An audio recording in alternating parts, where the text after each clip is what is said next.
Selamat sore semuanya. Selamat sore.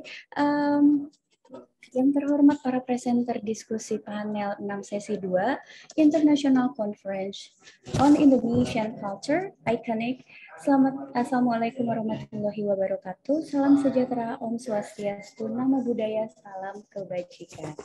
Selamat berjumpa dalam diskusi virtual Iconic. Kegiatan ini terselenggara atas kerjasama antara Direktorat Pembinaan Tenaga dan Kelembagaan Kebudayaan, Direktorat Jenderal Kebudayaan, Kementerian Pendidikan Kebudayaan, Fakultas Ilmu Budaya, Universitas Gadjah Mada, dan Koalisi Seni. Sebelum acara dimulai, izinkan saya untuk membacakan peraturan demi kenyamanan jalannya acara. Yang pertama, kami mohon para presenter untuk mengubah nama dengan format nomor ruang panel, nomor ID, nama. Kami mohon para peserta menggunakan nama akun dengan nama yang sebenarnya selama kegiatan berlangsung. Silakan di-rename atau ganti nama akun Bapak Ibu agar seluruh peserta dapat mengetahui identitas semua yang hadir di dalam meeting ini. Lalu selama pembicaraan sedang berlangsung, ketika menyampaikan paparan, mohon mengatur audio dalam keadaan mute. Paparan dari presenter diberikan waktu masing-masing kurang lebih 10 menit. Dalam sesi diskusi, peserta dipersilahkan bertanya atau menyampaikan pendapat terlebih dahulu. Peserta dimohon mengaktifkan kamera selama kegiatan berlangsung, terutama ketika sedang bertanya atau menyampaikan pendapat. Oke, baik. Untuk mempersingkat waktu, kita akan memulai acara presentasi dan diskusi. Sebelumnya, kami dipandu oleh dua pengajar, Ibu Nuraini Julia Stuti dan Ibu Naomi Srikandi. Ibu Naomi Srikandi adalah artis dan aktivis co-founder dan chairperson Pertas. Beliau merupakan penulis dan seniman teater. Beliau menempuh pendidikan tinggi di Fakultas Ilmu Sosial dan Politik Universitas Gadjah Mada dan menjalani residensi seniman di Master School of Theater Amsterdam. Lalu untuk Ibu Nuraini Julia Stuti adalah seorang peneliti dan penulis praktik translokal yang berfokus pada organisasi seni, aktivisme, ilegalitas, produksi budaya alternatif, dan pengarsipan. Beliau memperoleh gelar PhD dari Institut Antropologi Budaya dan Sosiologi Pembangunan Universitas Leiden dan mengambil beasiswa postdoktoral di University of Amsterdam. Baik, untuk mempersingkat waktu, kita akan memulai acara presentasi dan diskusi ini.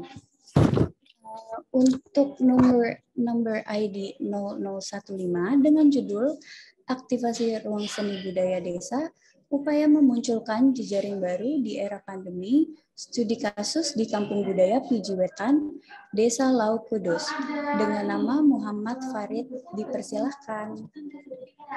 Ada goodie bag, ada kalender, itu satu set.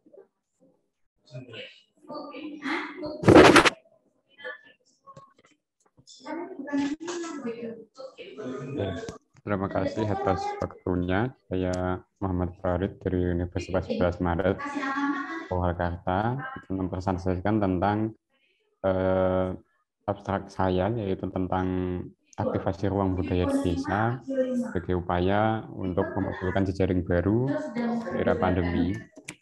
Sebelumnya, yang saya hormati Ibu Naomi Srikandi dan Ibu Nuraini Julia Stuti. Ya, jadi tentang paper saya ini, mohon izin share screen. Ini adalah sebenarnya kegiatan kami selama pandemi kemarin. Ya. Saya bersama tim ini sedang melakukan istilahnya aktivasi ruang budaya, seni budaya desa di Desa Lau, Kabupaten Kudus itu. Jadi selama pandemi memang kita tahu sendiri bahwa tidak ada aktivitas kesenian, seni pertunjukan dilarang dan lain sebagainya. Akhirnya kita yang ada di desa karena memiliki ruang yang lebih luas, terus juga udara yang lebih segar, terus lingkungan yang lebih teratur daripada perkotaan. Artinya dampak pandemi tidak terlalu signifikan kami rasakan gitu. Inilah yang menjadi latar belakang kita di Kampung Budaya Piji Wetan Desa Lau itu untuk mengaktifasi ruang seni budaya desa ini.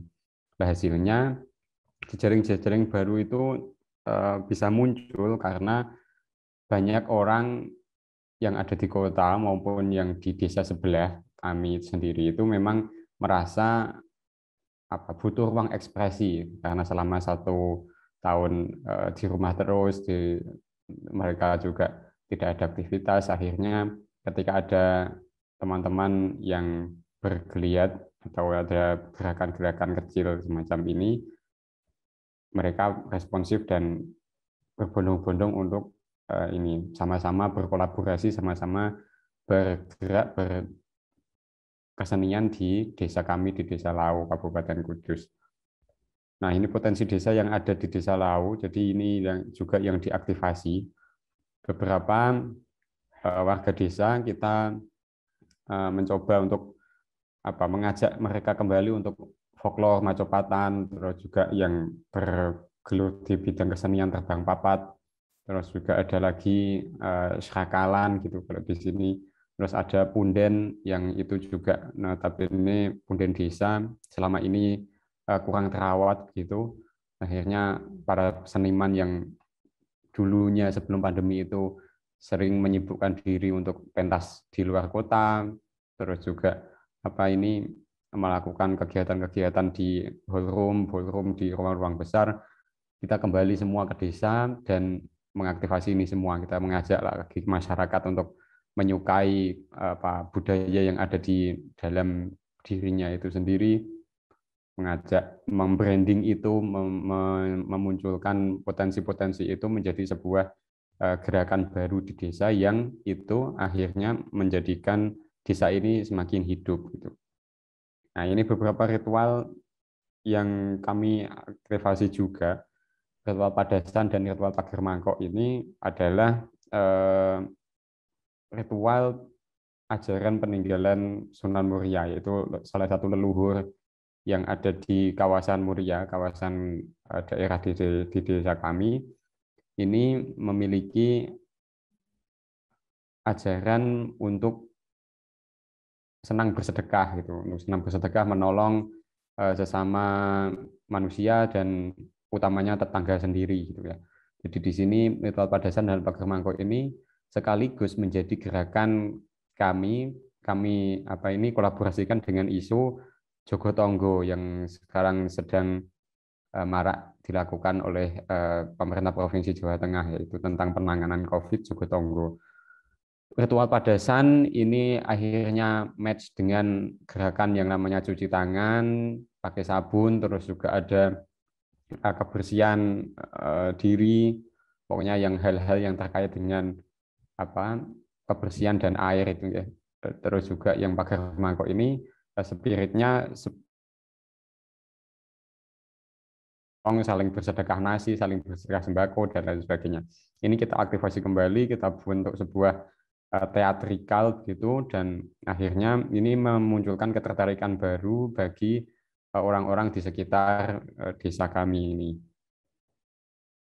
Nah, ini beberapa yang menjadi ruang gerak kami, yaitu ada panggung ngeperingan. Panggung ngeperingan ini salah satu lokasi atau spot di mana di sini kami mengeksplorasi beberapa folklore, beberapa cerita-cerita rakyat yang itu akhirnya kita pentaskan, baik itu secara offline dengan keterbatasan peserta atau penonton, maupun secara online, yaitu dengan kami siarkan di YouTube. Beberapa yang sudah kami atau yang sudah dilakukan oleh Kampung Budaya Piji Wetan ini adalah seperti adanya legenda belik ngecis di Desa Lau, di kawasan Muria itu ada legenda-legenda yang bersumber dari folklore, itu kita garap ulang, kita sajikan dalam sebuah bentuk pementasan yang akhirnya menimbulkan ketertarikan dan juga kolaboratif. Kita tidak hanya karena tadi para budayawan yang mulanya itu pentas di luar itu ya, seperti di sini itu ada tokoh teater Keset Kudus, terus juga teater Dewa Ruji, terus juga ada teater dari kedinasan, itu akhirnya saling berkumpul, mereka saling menyumbangkan yang biasa memiliki kostum di Sanggar Ciptoneng Asri itu, mereka menyumbangkan kostum atau ya meminjamkan kostumnya dengan sukarela, terus juga yang memang sudah ahli di bidang keaktoran, mereka juga saling mengajarkan kepada anak-anak yang ada di sini untuk pentas dan lain sebagainya.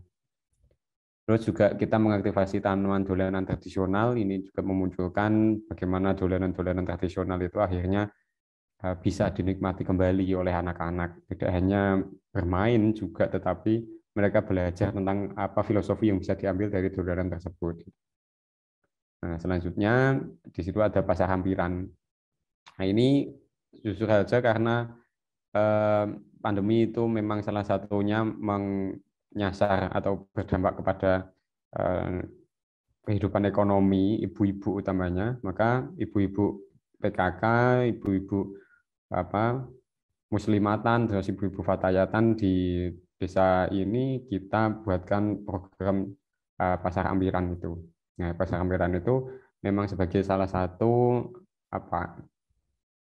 efek dari adanya tadi itu, karena pentasnya sudah jalan, taman tradisional sudah jalan, akhirnya orang-orang butuh untuk yang namanya ruang ekonomi yang itu akhirnya diangkat oleh para ibu-ibu atau dikelola oleh para ibu-ibu PKK itu. Jadi di situ juga menu-menu yang disajikan adalah menu-menu tradisional dan khas dari Kampung Budaya Pijewetan, Desa Lawu.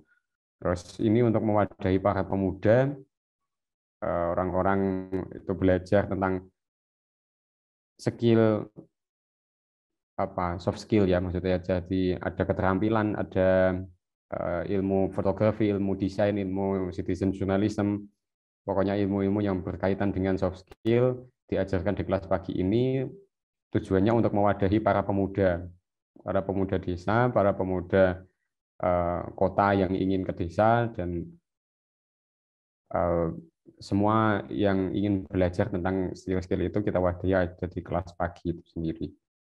Nah, beberapa respon media yang alhamdulillah bisa kita kerjasamakan dan bisa menjadi ruang apresiatif bagi para seniman dan budayawan yang ada di Kabupaten Kudus.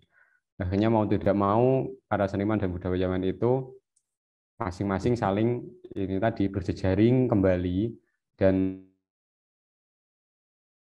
karena adanya ruang yang ada di desa.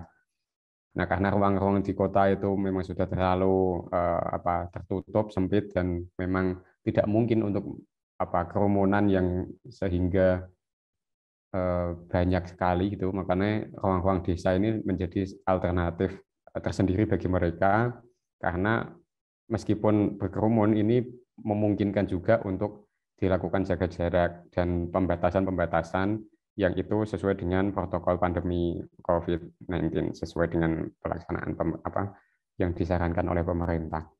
Nah, ini video yang menjadi contoh dari beberapa pelaksanaan yang sebelumnya ada.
Soundnya kecil ya, Mas Farid.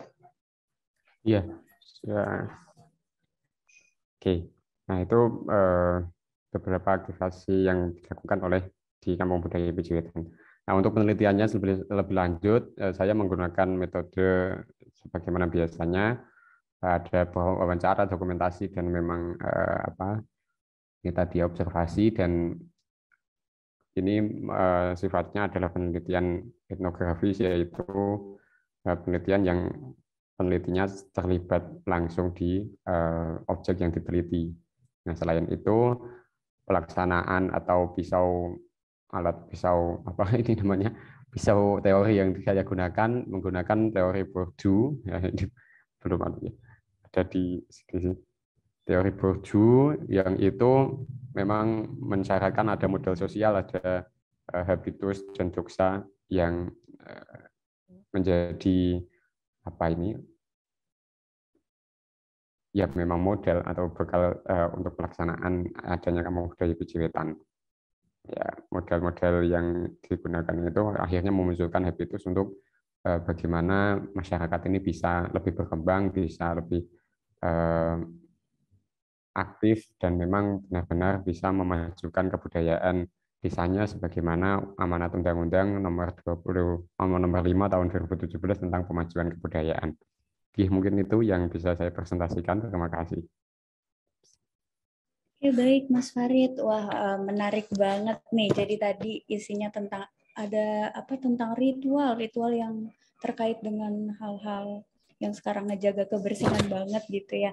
Oke, baik, untuk tanggapan bagaimana dari para konvenor atau presenter, dipersilakan untuk menanggapi. Ya, terima kasih Mbak Sarah. Ini Naomi dulu atau gimana ini? Boleh. Oh, Naomi nggak ada. Oke, aku bisa langsung. Terima kasih Mas Farid, menarik sekali presentasinya. Saya menangkap ada beberapa hal yang menarik ya tentang ruang desa itu sendiri. Saya melihat sekarang ruang-ruang gerakan sosial budaya yang makin dipusatkan ke desa. Artinya desa tidak lagi dilihat sebagai sekedar rural yang posisinya ada di bawah urban semacam itu, atau yang hanya dilihat dalam dikotomi tradisi atau modern, tapi dilihat sebagai tempat yang punya potensi budaya dan bisa diaktifkan untuk membantu aktualisasi masyarakatnya. Tadi saya menangkap ada beberapa poin ini, Mas Farid, dari apa yang dilakukan Mas Farid di kampung budaya ini. Ada seni, ada mengaktifkan seni, tapi juga ada link ke pariwisata. Lalu ada juga soal pendidikannya, yang soal kelas pagi itu. Nanti saya berharap bisa diskusi lebih lanjut ya nanti tentang aspek ini. Lalu juga sebenarnya ada soal mendorong ini semua, ada yang diartikulasikan untuk mendorong perkembangan ekonomi di desa sebenarnya. Itu yang saya tangkap dengan pariwisata itu sendiri dan juga dengan pasar itu. Semuanya kayak, nah ini nanti kita bisa diskusi lebih banyak tentang misalnya makna heritage gitu ya, menurut pandangan Mas Farid dan warga desa di sana. Oke Mbak Nadila, mungkin untuk sementara itu dulu, kita bisa maju ke maju dulu. Oke, ya udah aku ya, atau kalau Naomi masih ada sedikit. Kalau Naomi ada, oh sip. Boleh, masih ada waktunya Bu. Masih ada 3 menit. Ya, aku cuma mau menambah apa yang disampaikan tadi. Aku mungkin barangkali lebih melihat bagaimana gerakan kesenian, pelaku seni yang pulang ke rumahnya dari ballroom, dari ketika ini juga barangkali kita juga bisa membicarakan kontradiksi tadi ketika Nuning potensi pariwisata ya. Ketika kesenian ini sudah sedemikian diambil dari akarnya, dari tempatnya, kemudian disajikan di ballroom, di gedung-gedung kesenian di kota gitu, yang kadang-kadang ya juga juga terlepas dari konteks fungsi dari kesenian pada mulanya gitu ya. Jadi dia hanya menjadi tontonan saja di ballroom itu gitu. Ketika dia pulang gitu kan, itu jadi menarik. Dia seperti, jadi ini semua serba kembali ke tradisi gitu, kembali ke tradisi yang kembali berfungsi untuk juga dalam konteks pandemi membaca gejala-gejala. Ini juga menarik kalau dalam diskursus kesenian gitu. Seringkali orang memisahkan antara seni kontemporer, yaitu seni yang merupakan alat baca atas kenyataan gitu ya, seni yang kekinian gitu, dengan seni tradisi. Seolah seni tradisi itu tadi, yang menjadi objek pariwisata, yang bisa ditonton sebagai hiburan pariwisata.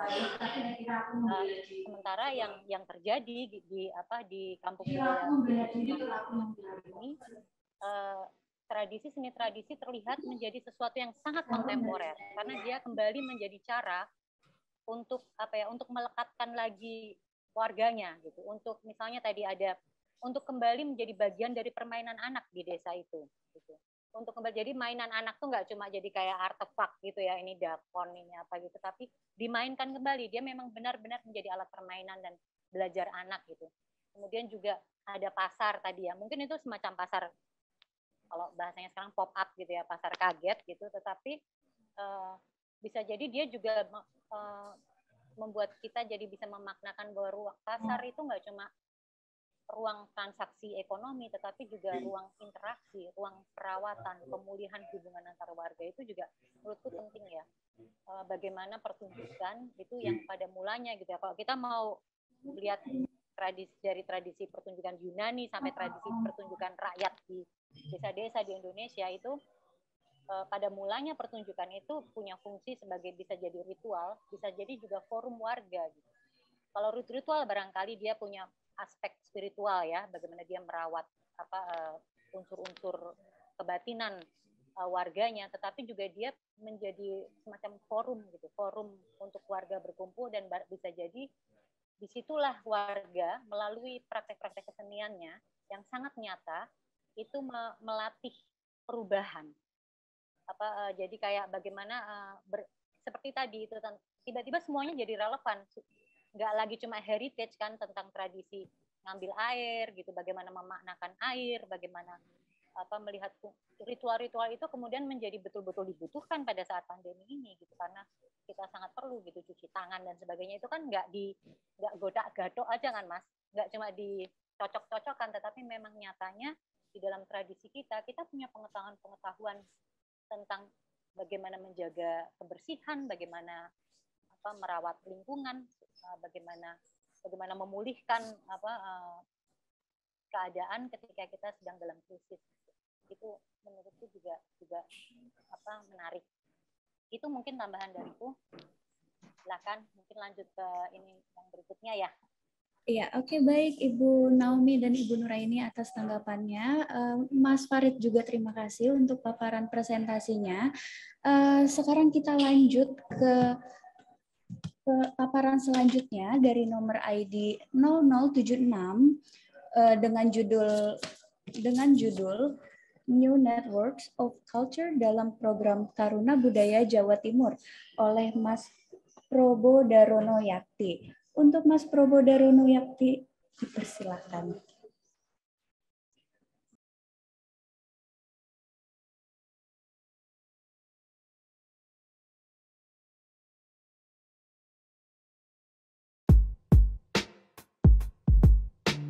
Kami akan mempresentasikan tulisan kami mengenai New Networks of Culture dalam Taruna Budaya Jawa Timur. Baik, kami memulai isu yang kami angkat di dalam presentasi ini berawal dari sebuah kegelisahan bersama tentang globalisasi dan juga pandemi COVID-19 yang kemudian menantang generasi muda pelaku kemajuan kebudayaan untuk lebih berimprovisasi dalam melihat isu keanekaragaman di Indonesia, di mana Indonesia terdiri dari beragam suku dan budaya yang kemudian menjadi sesuatu hal yang rentan akibat kondisi-kondisi yang justru melemahkan kekayaan ini. Nah, praktik-praktik di daerah dalam urusan kemajuan kebudayaan sejauh observasi dari tim kami, ya, masih belum menyentuh pemuda sebagai pemangku utama. Jadi bagaimana di sini kita membuat pemuda sebagai pemangku kepentingan utama yang bertindak sebagai penggerak-penggeraknya. Nah, lebih lanjut, desakan untuk mengadakan forum lintas budaya yang digerakkan para pemuda sebagai pelaku utama itu menemukan titik urgensinya ketika kemudian di dalam berbagai aspek kita menemukan good practice gitu ya, yang kemudian kita coba kompilasikan dalam Taruna Budaya. Apa itu Taruna Budaya Jawa Timur? Taruna Budaya Jawa Timur merupakan kegiatan yang diinisiasi oleh pemerintah Provinsi Jawa Timur melalui Dinas Kebudayaan dan Pariwisata Provinsi Jawa Timur. Di dalamnya terdapat 100 generasi muda yang berasal dari 38 kabupaten kota yang ada di Provinsi Jawa Timur. Mereka datang dari berbagai background kebudayaan seperti Mataraman, Arek, Ponorogan, Pandalungan, Osing, Madura, dan subkultur lainnya. Taruna Budaya Jawa Timur dapat diibaratkan sebuah organisasi yang dikaji dengan konsep New Networks of Culture dengan adanya sinergi budaya organisasi dari berbagai tingkat dengan norma dan aturan untuk memperkuat tatanan pemajuan kebudayaan. Ada sebuah titik di mana di sini diperlukan yang namanya generasi muda untuk memajukan budaya Indonesia sesuai dengan Undang-Undang Nomor 5 Tahun 2017 dan juga peraturan pemerintah terbaru yang menjelaskan tentang undang-undang itu. Dalam penelitian kami kali ini, kami akan mengungkap apakah peran penting Taruna Budaya dalam pemajuan kebudayaan di Jawa Timur dan bagaimana mekanisme kerja Taruna Budaya Jawa Timur dalam memajukan kebudayaan di Jawa Timur. Dari sini kita bisa mengutip kata dari Denison, di mana budaya organisasi sebagai sekumpulan prinsip-prinsip dasar, nilai-nilai dan keyakinan yang menjadi landasan bagi praktik manajemen sistem, serta mengacu pada perilaku yang meningkatkan dan menguatkan prinsip-prinsip tersebut. Sehingga di sini Taruna Budaya diharapkan menjadi satu wadah bagi tumbuh kembangnya budaya organisasi yang dimaksud. Dalam tulisan kami akan menganalisis 3 hal utama. Yang pertama yaitu pembentukan organisasi pelaku pemaju kebudayaan di Jawa Timur. Yang kedua, perekrutan generasi muda dalam upaya untuk melanggengkan pemajuan kebudayaan. Dan yang terakhir adalah kembang jejaring budaya digunakan untuk mengembangkan simpul-simpul sinergi antar simpul dan jejaring antar simpul 3 simpul kerja pada tingkat kelurahan atau desa, kabupaten kota, dan juga tingkat provinsi. Adapun program-program dari Taruna Budaya adalah pertama tentang Bina Sadar Budaya. Jadi di sini program Bina Sadar Budaya bertujuan untuk menggerakkan dan mewadahi partisipasi dan peran aktif generasi muda dalam program-program sebagaimana berikut ya. Misalkan pengembangan dialog, penelusuran kearifan lokal, dan juga pembinaan kesadaran terkait budaya dan juga pemajuan budaya. Kemudian yang kedua adalah program Kembang Ruang Kreasi, di mana di dalam Kembang Ruang Kreasi ini Taruna Budaya bisa dilatih untuk menghidupkan dan mewadahi partisipasi dan peran aktif generasi muda ya seusianya dalam pengembangan jejaring, kemudian penguatan platform, dan juga budidaya ruang-ruang kreasi budaya. Program yang ketiga adalah Olah Ajar Budaya. Olah Ajar Budaya merupakan tempat untuk menggerakkan dan mewadahi partisipasi dan peran aktif generasi muda dalam pembelajaran dan karya lokal budaya. Yang terakhir, program keempat adalah Kreasi Karya Budaya atau tempat untuk menghidupkan dan mewadahi partisipasi dan peran aktif generasi muda dalam produksi dan kreasi karya kreatif budaya. Adapun proses yang ditempuh para Taruna Budaya Jawa Timur dalam hal ini untuk kemudian menjadi seorang Taruna Budaya yang utuh gitu ya, maka mereka-mereka yang dilatih ini perlu untuk kemudian memahami kerangka dari program-program yang dikembangkan oleh kerjasama antara Dinas Pariwisata Provinsi Jawa Timur dan juga akademisi. Yang mana pertama dari Bina Sadar Budaya sebagaimana yang tadi sudah disebutkan, kemudian kembang ruang kreasi, kemudian olah ajar budaya, kemudian juga proses produksi kreatif budaya. Kesimpulan yang diambil dari tulisan kami adalah Taruna Budaya Jawa Timur diibaratkan sebuah organisasi yang dikaji dengan konsep New Networks of Culture dengan adanya sinergi budaya organisasi dari berbagai tingkat dengan norma dan aturan untuk memperkuat tatanan pemajuan kebudayaan. Adapun tim kurator yang berasal dari Provinsi Jawa Timur itu ada tokoh-tokoh yang berasal dari berbagai macam elemen gitu ya. Di sini ada akademisi, misalkan Pak Joko Susanto ya, selaku dosen Fakultas Ilmu Sosial dan Ilmu Politik Universitas Airlangga. Kemudian ada Redono Madori sebagai konten kreator, di mana beliau ini bergerak di bidang perfilman.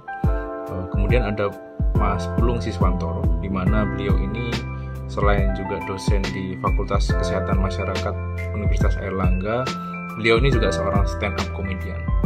Kemudian juga ada Iman Bagus Suseno. Beliau ini adalah penggerak dari desa wisata ya, di daerah Lumajang.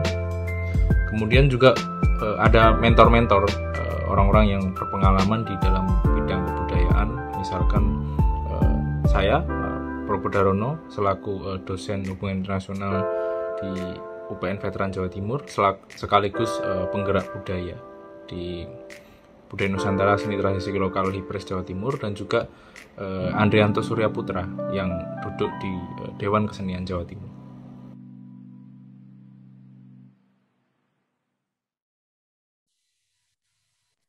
Oke, terima kasih untuk Mas Probo untuk videonya yang menarik. Nah, sekarang waktunya tanggapan dari para konvenor, dari Ibu Naomi dan Ibu Nuraini, dipersilakan. Aku singkat sih. Aku ini menarik ya melihat presentasi Mas Purbo dan Lesti ya tadi yang tone-nya berbeda dengan presenter yang pertama karena karakter pembuatan jaringan dan kerja budayanya yang berbeda, karena Taruna Budaya Jawa Timur ini diampu oleh dinas dari departemen di Jawa Timur gitu.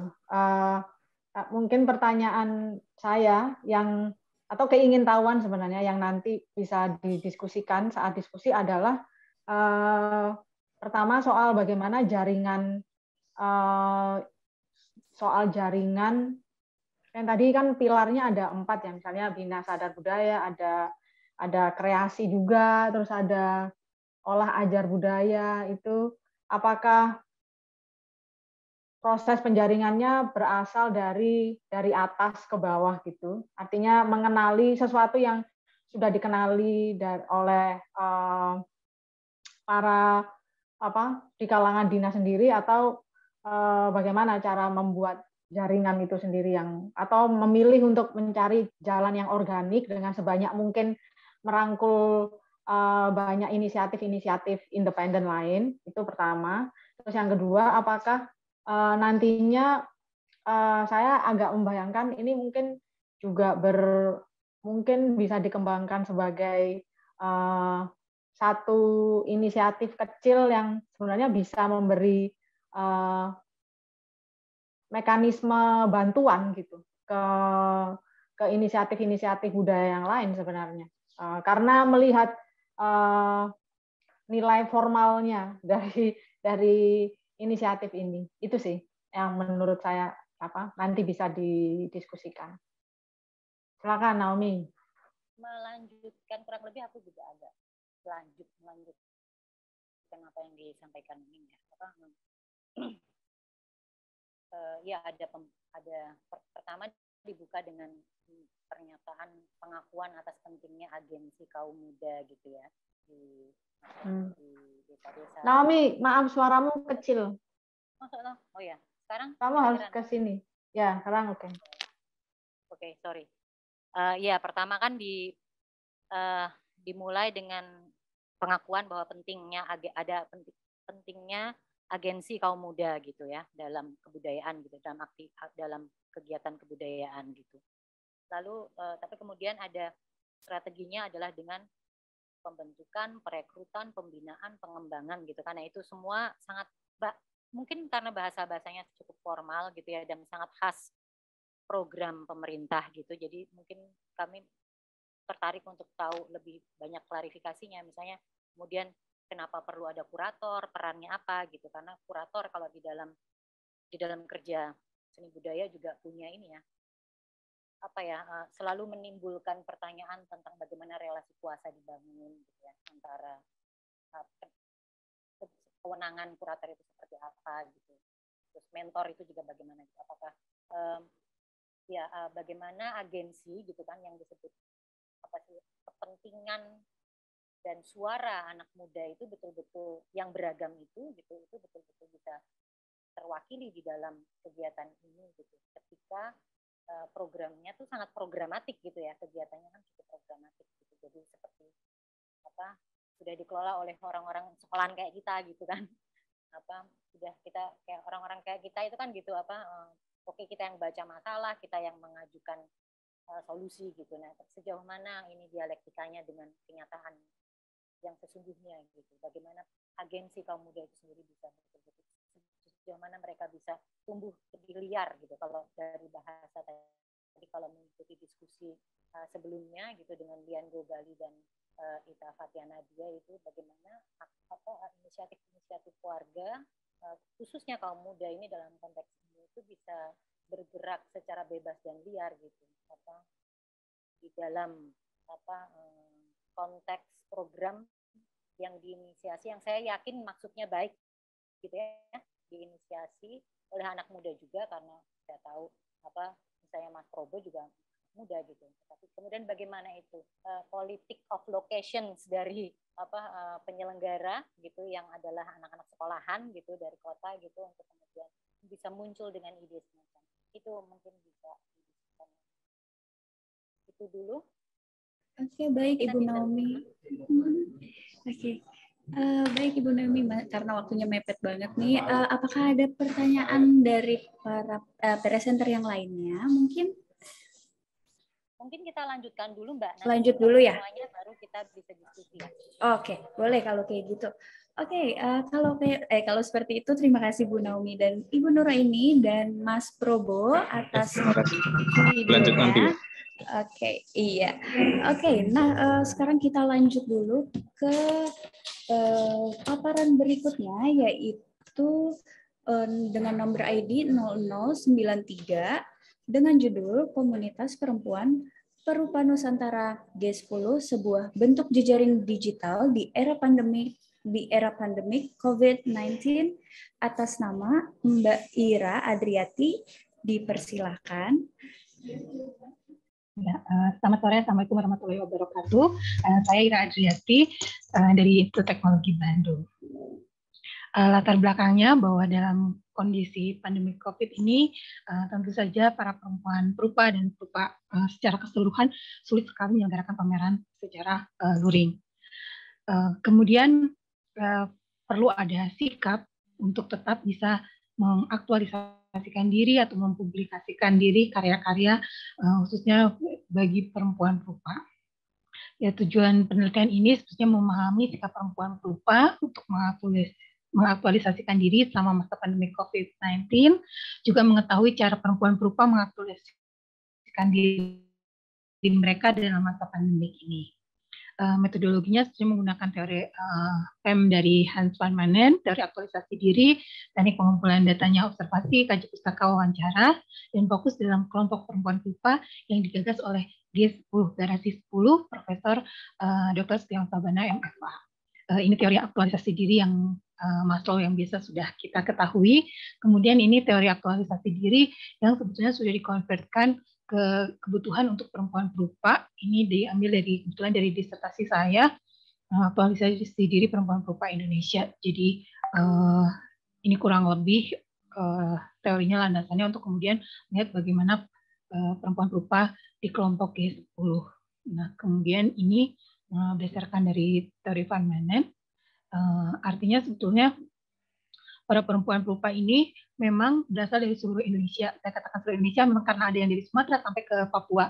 Dan inisiatornya justru laki-laki, gitu ya, Profesor Setiawan Sabana, yang melihat bahwa perempuan perupa memiliki potensi-potensi untuk memamerkan karyanya secara digital. Dan kalau misalnya dilihat dari kelas atau misalnya dari popularitas dan proses aktualisasi diri, di sini masih cukup banyak perempuan perupa yang belum dikenal oleh medan sosial seni rupa secara keseluruhan, tetapi mereka memiliki potensi dan juga aktif berkarya. Menurut saya itu sebuah bentuk yang penting bagi para perempuan membuat jejaring, itu yang memperkuat diri, kemudian mempublikasikan diri. Nah, yang pertama di tahun 2020 adalah Festival Kembang Kertas Sejagat Mewangi Nusantara 2020. Ini temanya berkaitan dengan bunga, gitu ya, bunga, ataupun sebetulnya konotasi perempuan dengan keindahan. Nah, ini pameran ini dibuka dan berlangsung secara online. Sampai saat ini masih bisa dilihat di website garasi1010.com. Di sana ada kembang kertas Garasi Seni 10. Kemudian juga tampilan secara video. Ini beberapa karyanya yang bisa dilihat. Nah, selanjutnya dari kebersamaan tadi membuat sebuah WhatsApp group dan masih berlangsung hingga saat ini. Jadi sebetulnya kalau misalnya biasanya kelompok seniman agak sulit untuk kompak gitu ya, tapi dari jejaring yang justru daring ini semakin banyak pesertanya, kemudian juga saling membantu. Yang saya maksud saling membantu bahwa dalam menampilkan karya-karya tidak semua memiliki karya yang sudah optimal gitu ya, tetapi mereka para kurator memberikan bimbingan terlebih dahulu sebelum mereka berpameran itu. Dan saya melihat bahwa ini peningkatan kualitas yang sangat signifikan dari mereka pertama kali memasukkan karya hingga akhirnya berhasil untuk dipamerkan. Kemudian juga mereka saling mendukung dalam setiap aktivitas kegiatan di luar aktivitas di Galeri Seni 10 ini, Garasi 10. Ini beberapa aktivitasnya juga. Nah, jadi memang aktualisasi diri merupakan kebutuhan dasar manusia, gitu ya.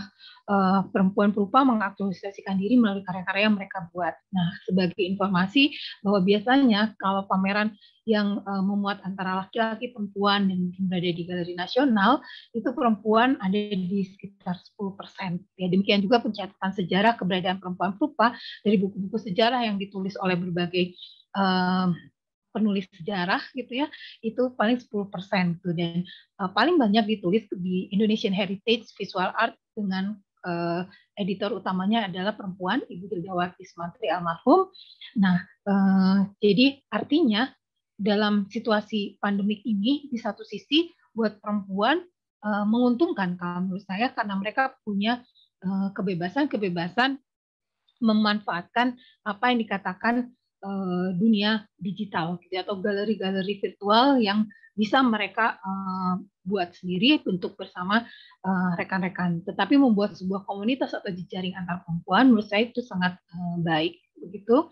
Proses belajar juga untuk lebih baik dalam berkarya dan memperkuat proses aktualisasi diri. Di sini sebetulnya secara struktur dalam jejaring itu memang inisiatif pertama dari Profesor Dr. Setiawan Sabana MFA, tapi kemudian ada struktur panitia, kurator, menentukan tema pameran, menentukan perempuan perupa, kemudian memamerkan secara digital atau online, serta seminar-seminar yang dirasakan bisa menambah wawasan bagi semua audiensnya, bukan perempuan saja, tapi laki-laki di medan sosial seni rupa Indonesia maupun internasional. Mungkin seperti itu kesimpulannya, bahwa jejaring untuk perempuan itu sangat penting. Mereka dapat mengaktualisasikan diri bersama-sama, dan pandemik membuat mereka lebih luasa memamerkan karya mereka secara daring.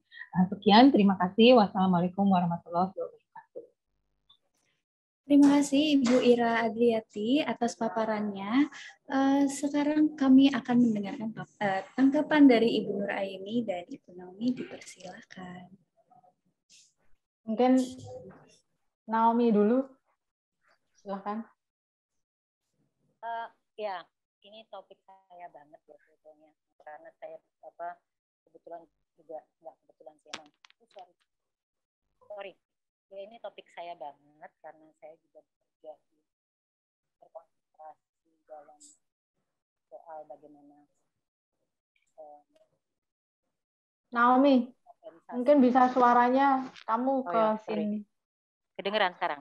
Ya, sekarang udah. Aku nggak biasa pakai kayak gini sebenarnya, cuma di sini ribut banget.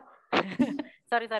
Ya, ini topik saya banget karena saya juga dengan Peretas, Perkumpulan Perempuan Lintas Batas juga bergerak ya melalui dan menuju politik solidaritas perempuan gitu. Tetapi yang menarik juga bagaimana dari paparan tadi itu kita mungkin bisa, saya membayangkan gitu ya, ketika tadi ada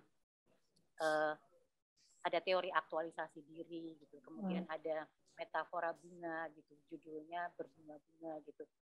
Apakah itu adalah semacam fase gitu? Saya nggak terlalu, tadi cepat banget soalnya ya presentasi teori aktualisasi dirinya, jadi saya nggak terlalu bisa memahami dari situ, tetapi setidaknya yang saya tahu memang dalam soal bagaimana kita mendiskusikan gitu atau mengkritisi perkara-perkara representasi perempuan gitu di dalam dunia seni itu,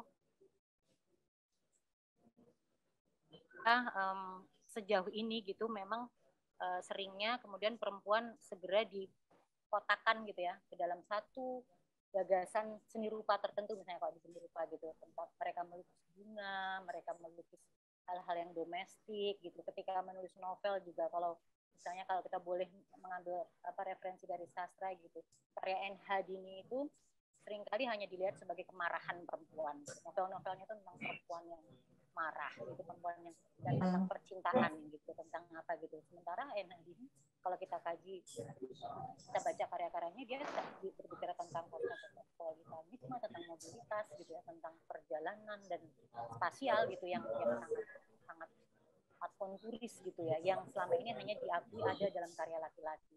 Nah, mungkin itu juga menarik kenapa pilihannya gitu untuk merangkum sebagai bunga rampai dari karya para perempuan ini itu diambil simbol yang semacam jadi stereotip dari karya perempuan gitu. Saya memahami bahwa pasti ada alasannya karena ini dekat dengan teori aktualisasi diri tadi. Sepertinya ini adalah semacam fase gitu ya. Fase sebagaimana ketika kawan-kawan gitu ya, saya dan kawan-kawan dan yang lainnya itu di berbagai tempat dengan caranya tetap membangun satu ruang yang eksklusif, yang di situ ruang aman buat perempuan gitu. Banyak sekali pertanyaan yang kemudian kalau kayak gitu caranya, gimana caranya perempuan bisa berkembang kalau dia dikurung di dalam satu perkumpulan tersendiri gitu, atau pameran tersendiri gitu ya. Tetapi menurut saya gitu, itu tetap ada ruang yang dibutuhkan, itu tetap ada gitu, karena mengingat dunia yang sangat toksik maskulin gitu, di mana perempuan ketika berkarya bareng-bareng sama laki-laki gitu, bahkan nggak usah di ruang display karyanya ya, dalam prosesnya saja itu sudah sangat banyak gangguan dan ruang penciptaannya menjadi tidak aman gitu. Jadi kita tetap perlu, saya pikir saya sepakat dengan ide bahwa kita tetap perlu ada gitu, bagaimana perempuan-perempuan bisa berkumpul dan berpameran bersama-sama atau punya grup WhatsApp bareng untuk menciptakan ruang amannya.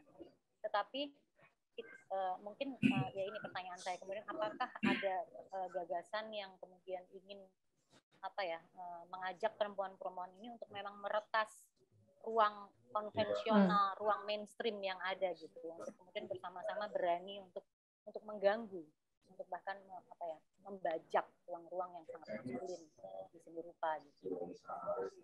Kemudian yang saya saya juga senang karena tadi saya meskipun kecil-kecil saya mencoba untuk membaca nama-namanya, itu banyak sekali nama-nama yang saya juga nggak kenal gitu. Jadi ini juga sangat penting karena waktu saya misalnya ya, saya dengan organisasi saya itu katakanlah membuka panggilan untuk berkumpul, kami berusaha untuk mencari nama yang kami belum kenal, sehingga sebagai jaringan ini kita jadi jaringan-jaringan yang berusaha inklusif, memasukkan, ada ruang untuk semua orang gitu. Jadi nggak cuma ruang buat orang yang itu aja gitu. Itu juga saya senang melihat tadi ada nama-nama banyak dari mana-mana ya. Bahkan ketika ada yang dari Papua pun itu saya juga belum kenal gitu. Berbeda dengan kawan dari Papua yang bergabung dengan jaringan saya misalnya. Saya melihat potensi adanya lintas sejarah. Itu mungkin itu dulu. Saya nggak ada tanggapan yang lebih yang secara komprehensif. Tadi saya sepakat dengan Naomi, cuman saya menambahkan satu poin pentingnya jaringan seperti yang dipresentasikan oleh Mbak Ira sebagai saya melihatnya semacam praktek untuk membuat catatan kaki ya dalam sejarah seni rupa di Indonesia yang memang bukan hanya sedikit sekali porsi kalau kita bandingkan antara perupa perempuan dan laki-laki, tapi di luar itu juga yang lebih penting lagi sejarah perempuan, keterlibatan perempuan di dalamnya itu jarang dituliskan. Jadi saya berharap makin lebih banyak lagi ruang-ruang yang seperti ini untuk melakukan pembongkaran ke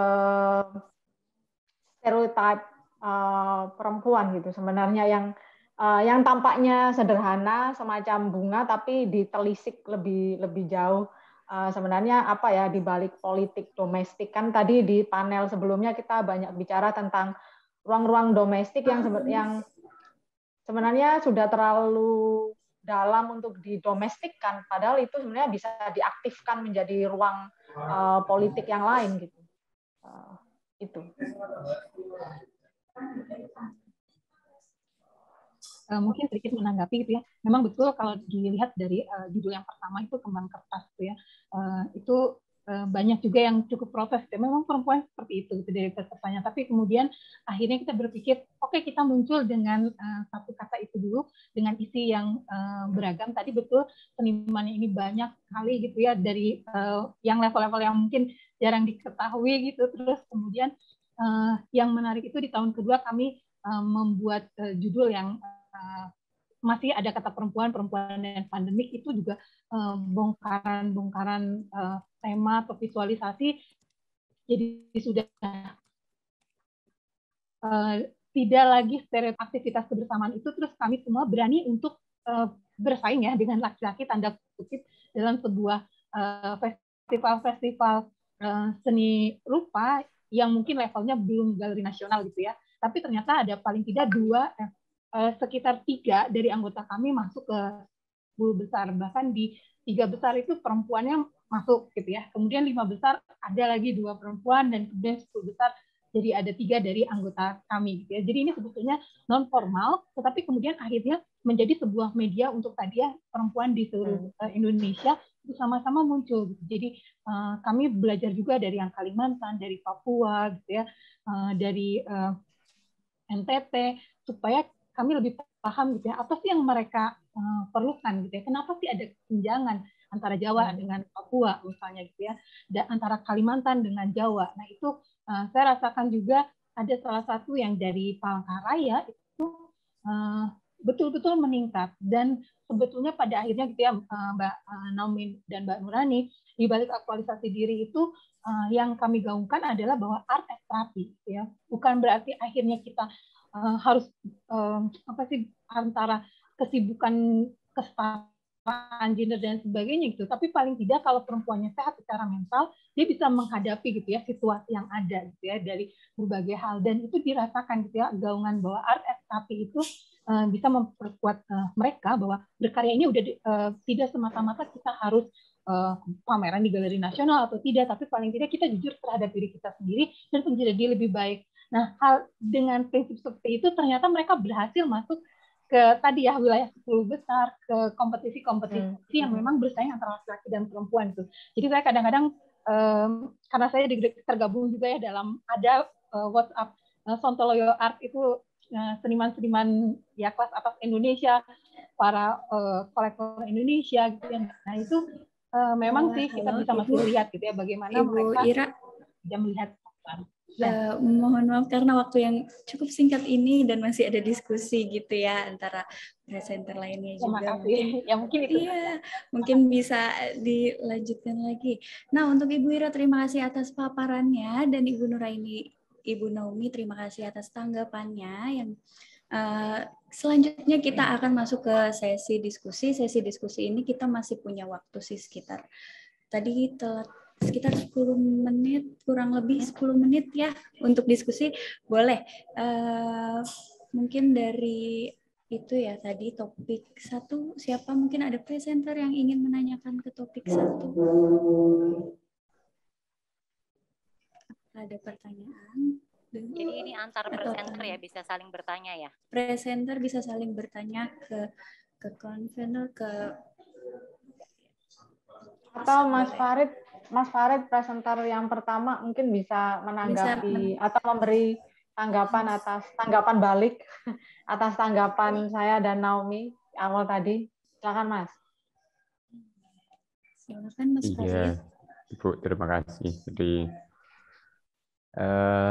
apa yang kami lakukan di sini itu memang sebenarnya kalau tadi kan Bu Nuraini sempat menyoroti tentang makna heritage itu sendiri bagi kami di masyarakat pedesaan gitu ya. Jadi memang banyak sebenarnya masyarakat itu yang tidak menyadari awalnya bahwa apa yang mereka lakukan setiap hari, apa yang ritual-ritual yang dilakukan oleh bahkan sejak para pendahulunya itu sebenarnya memang bernilai secara baik itu ekonomi, budaya maupun sosial, yang itu menjadikan masyarakat luar yang berbeda dari dirinya itu tertarik untuk belajar gitu. Nah, itulah yang akhirnya menjadikan semangat itu muncul gitu di tengah-tengah aktivasi ruang seni dan budaya desa yang kami lakukan gitu. Terus yang kedua tentang makna heritage itu sendiri, sebenarnya masyarakat itu juga tidak terlalu paham begitu ya. Ternyata ini tuh heritage ya yang kita bisa lakukan. Nah, itu juga akhirnya kita menyadarkannya pelan-pelan. Terus juga ya kita memang ada beberapa ganjalan sih soal itu tadi, bahwa heritage yang sebenarnya itu yang seperti apa.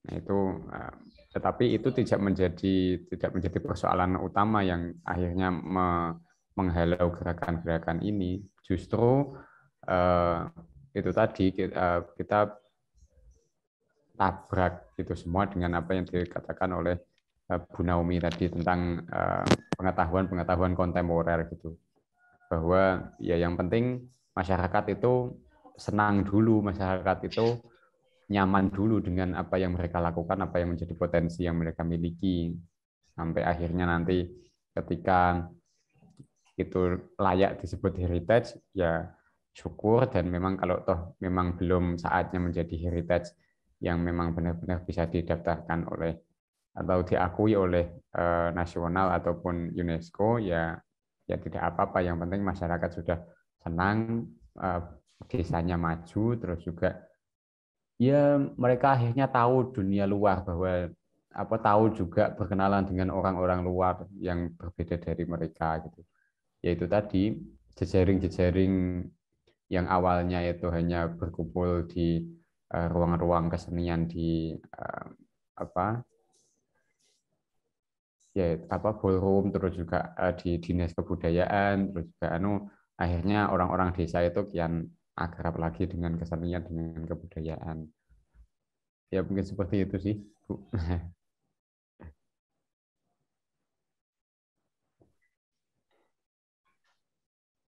Terima kasih Mas Farid. Mungkin kita bisa nanya-nanya lagi sih ngobrol lagi sama Mas Farid, tapi mungkin ngasih kesempatan untuk Mas Probo gitu ya. Baik, ya terima kasih atas kesempatannya Bu Nuraini dan juga Bu Naomi. Tadi saya sambil mengingat-ingat tadi pertanyaannya, tapi kurang lebih seperti ini ya. Kalau Bu Nuraini tadi terkait dengan bagaimana kemudian Taruna Budaya ini mengumpulkan generasi-generasi muda. Apakah ada pendekatan semacam top up atau top down atau bottom up. Secara by design ya, kebetulan karena memang kami baru menginisiasi ini sejak akhir 2020, sekarang juga masih ongoing begitu ya, dan mungkin ada beberapa dinamika terkait dengan pandemi yang tidak juga kunjung usai begitu, maka ada beberapa penyesuaian. Tapi pada dasarnya konsepnya tidak berubah, yang mana awalnya pemerintah provinsi bersama dengan stakeholder terkait itu mencoba untuk mengajak segenap pemuda dari seluruh Jawa Timur, yang mana itu usianya sekitar 16 sampai 25 tahun, di mana ini nanti kalau misalkan sudah 25 tahun sudah di atas 25 tahun, maka harus ada regenerasi di situ. Nah, awalnya memang munculnya Taruna Budaya ini tadi mungkin kami hanya menjelaskan sekilas saja ya, soal apa urgensi apa budaya ini harus dikumpulkan. Tapi dari keresahan-keresahan yang ada di mana invasi dari budaya luar ya, misalkan K-pop maupun J-pop ya, memang digandrungi oleh muda sekarang. Karena memang kita tidak punya banyak opsi ya, karena seolah-olah selalu yang namanya orang-orang konservasi itu selalu dibenturkan dengan orang-orang yang berhaluan inovasi. Kami mencoba memadukan di sana dengan berbekal kekuatan anak muda ya, dengan segala macam kreativitasnya itu, kita bisa mengemas kira-kira mulai dari hal yang sederhana. Kita membicarakan event yang besar, misalkan dari konten terkait dengan tadi di panel-panel sebelah ada yang bilang ada yang presentasi tentang topeng Malangan. Apa kira-kira filosofi yang terkandung dalam topeng Malangan? Teman-teman di-encourage dan juga diberi ilmu karena ada training dan upgrading dan lain sebagainya itu. Gimana kemudian mengemas dalam medsos. Oleh karena itu nyambung dari pertanyaan Bu Naomi tadi terkait dengan bagaimana agensi-agensi ini bekerja gitu. Ya, yang namanya kurator dan juga mentor ini proaktif mendampingi ya. Kalau mentor ini mendampingi supaya gerakan ini terus harus selalu ada, entah itu dari dalam bentuk medsos. Setelah mereka mengikuti kegiatan ini, mereka terus kontinu ya, bergerak di daerah. Oleh karena itu pendekatan yang dilakukan tetap bottom up, meskipun informasi yang diberikan oleh pemerintah provinsi, karena ini inisiasi dari pemerintah provinsi, maka informasi tetap top down ke dinas kebudayaan di kabupaten kota begitu. Tapi kemudian segenap masyarakat ya nanti bisa terdorong untuk mendaftarkan diri dengan hanya mungkin validasi saja ya. Dinas ini sebatas memvalidasi. Nah, ke depan yang diharapkan ini adalah simpul-simpul jejaring budaya, yang mana artinya di sini kita bisa bentuk new networks of culture ini dari level yang paling kecil gitu. Misalkan desa gitu. Desa terus kemudian di atasnya ada simbol kecamatan, ada simbol kabupaten kota, yang mana ya mirip-mirip, kalau bisa dibilang mirip-mirip Intel juga ya, mirip kemudian organisasi masyarakat juga ya, tapi dalam konteks yang legal gitu. Maksudnya ini di support penuh oleh dinas kebudayaan di provinsi dan kabupaten kota. Selain itu juga bergeraknya ke hal-hal yang jelas kebudayaan. Artinya tidak ini menjadi semacam kontra narasi sekaligus resistensi dari apa yang selama ini diresahkan oleh masyarakat ya, misalkan ada populisme, ada isu politik identitas. Artinya dengan bergerak melalui soft diplomasi gitu ya, diplomasi publik, masyarakat ini terutama dari kalangan pemuda ya, generasi milenial dan generasi Z itu bisa Mas Probo, waktunya yang cukup singkat, mohon maaf sekali saya pikir potong. Iya, saya pikir itu semua Mbak Syarah.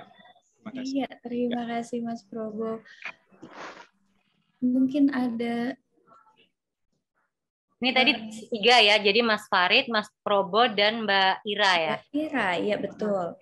Aku boleh minta klarifikasi dari Mas Probo tentang tadi kontra narasi tadi itu maksudnya gimana ya?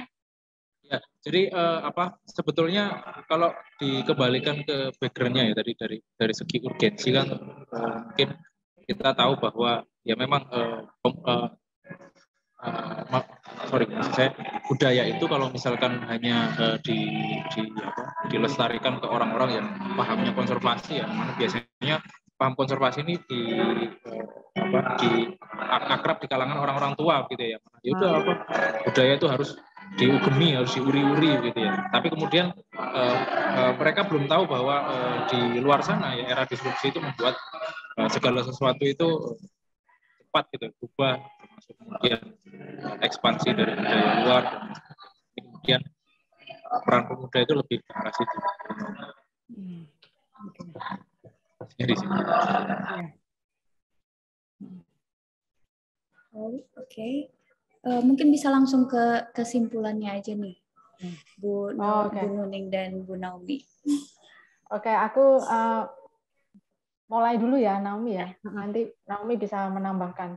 Terima kasih sebelumnya untuk Mas Farid, Mas Probo, dan Mbak Ira atas presentasinya. Ada banyak sekali poin-poin yang menurut saya berharga ya, dan untuk membaca dinamika perkembangan gerakan sosial budaya, terutama sekarang.